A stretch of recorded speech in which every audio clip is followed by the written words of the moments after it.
La rotura del ligamento cruzado anterior. Para muchos, una pandemia en cuanto a lesiones traumatológicas se refiere. Hoy en día, una de las lesiones más temidas tanto por deportistas de élite como amateurs y sus respectivos equipos por sus altos costos de recuperación. No solo implica abandonar los terrenos de juego o pistas durante un largo periodo de tiempo, sino que, además, supone un proceso de recuperación complejo y exigente. Hablamos de una de las lesiones con mayor prevalencia en el deporte actual, más frecuente en mujeres que en hombres, debido a diferencias anatómicas y fisiológicas. Y lo más importante, su aparición no es fruto del azar, aunque es difícil saber cuándo ocurrirá, porque tras años observando situaciones podría darse en cualquier momento, pero no. Y ahí está la complejidad de reconocer ítems que nos lleven a la reducción del riesgo.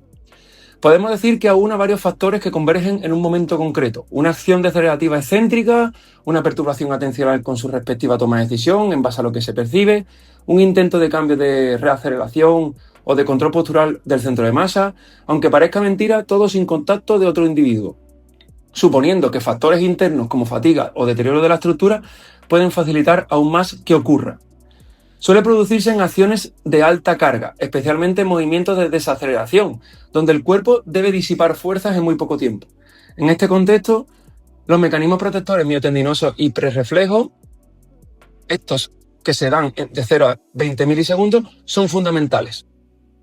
Para que nos hagamos una idea, la rotura ocurre en apenas 40 a 50 milisegundos, es decir, demasiado rápido para que el cerebro pueda intervenir de forma consciente. Por eso la evidencia apunta a que depende más de estabilizaciones reflejas periféricas, donde entran en juego factores neuroestructurales protectores y la acción propioceptiva de tejidos que activan musculatura para que hagan de freno. Aquí cobran especial importancia las acciones de cocontracción y la pretensión inconsciente.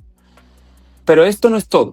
Detrás de esta lesión encontramos múltiples factores, biomecánicos, estructurales, cognitivos y también alteraciones neurológicas. No siempre sabemos si estas últimas están antes o aparecen tras la lesión, pero sí sabemos que esas autopistas neuronales encargadas de la eficiencia y la automatización del movimiento se ven afectadas. Por eso el trabajo cognitivo se convierte en una piedra angular durante la recuperación. A todo esto debemos sumarle factores contextuales, emocionales y situacionales, que muchas veces agravan o condicionan las respuestas y las oportunidades de acción que tiene el deportista ante la lesión. Además, en la mayoría de los casos, como decía anteriormente, se trata de una lesión sin contacto y ahí reside gran parte de su complejidad.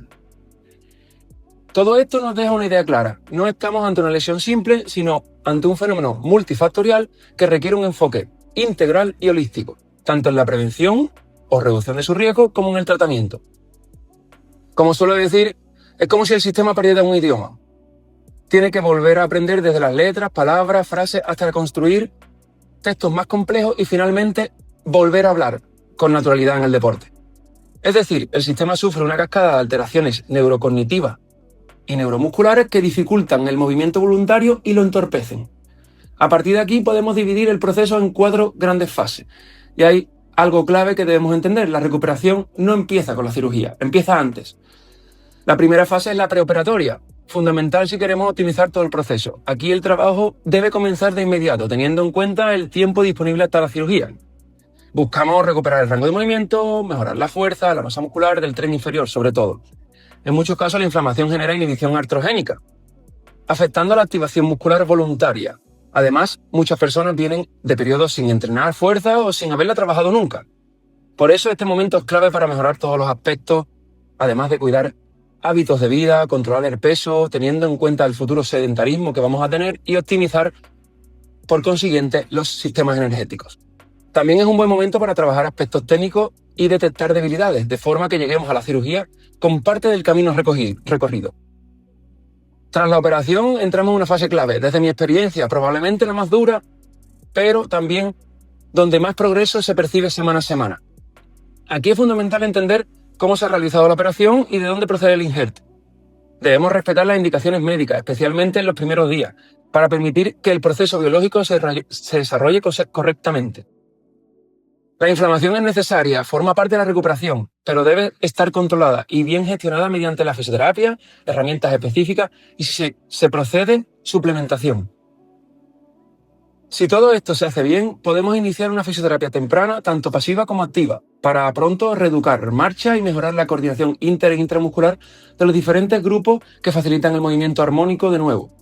Integraremos variabilidad neuromuscular como cognitiva, enfatizando el control proprioceptivo perdido con el trabajo de reponderación sensorial.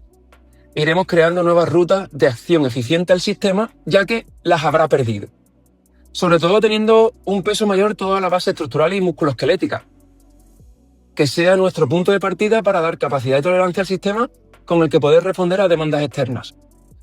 Tenemos diferentes herramientas que nos darán un empujón clave en esta fase, como la imaginería motora, que se trata de visualizar el movimiento ayudando a activar ciertos circuitos neuronales y favoreciendo la neuroplasticidad, sobre todo en los primeros días de entrenamiento.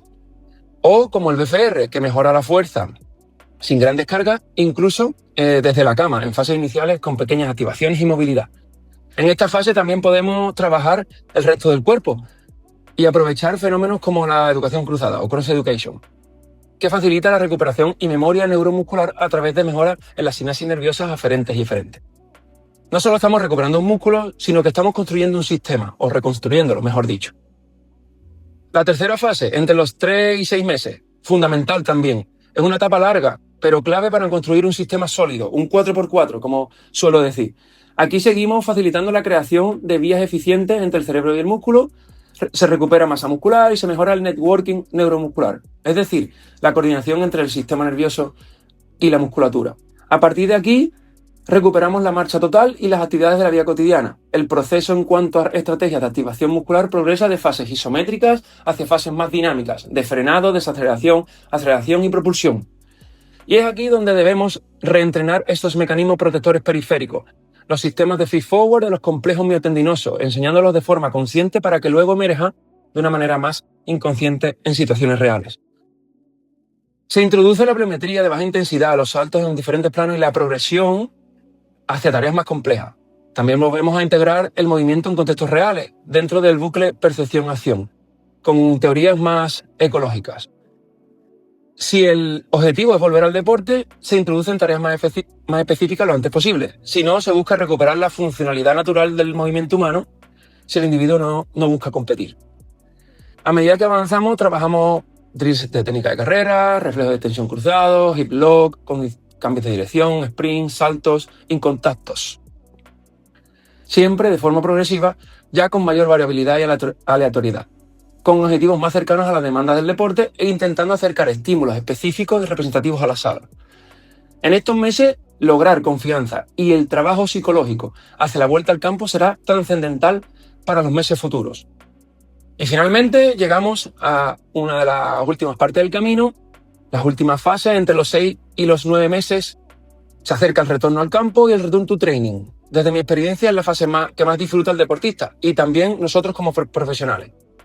Aquí es importante volver al campo o a la pista de forma progresiva, siempre que exista el control del cuerpo y asimilación de las tareas más específicas, con variabilidad en la perturbación desde las diferentes estrategias que hemos ido comentando.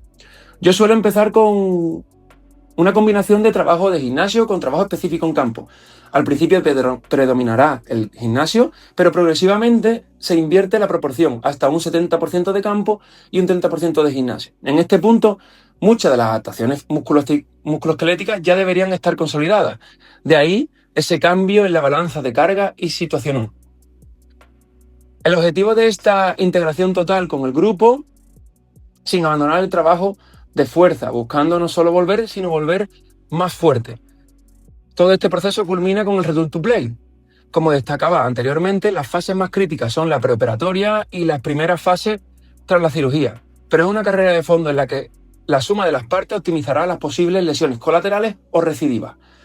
Dado el alto riesgo de recaída, el proceso debe ser conservador y completarse a todos los niveles, biológico, neuromuscular y cognitivo, como hemos ido comentando durante este proceso.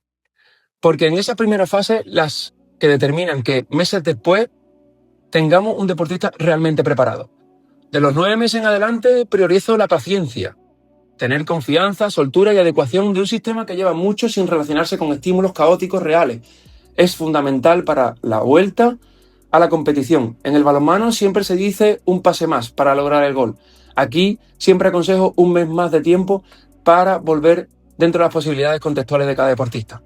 En definitiva, la recuperación de una lesión de ligamento cruzado anterior no es solo cuestión física, como hemos estado comentando, y se aboga por un cambio de paradigma hace varios años ya. Mi propuesta práctica es clara, como he intentado resumirte aquí. Es un proceso complejo que integra cuerpo y mente y se requiere de planificación, paciencia y un enfoque verdaderamente global.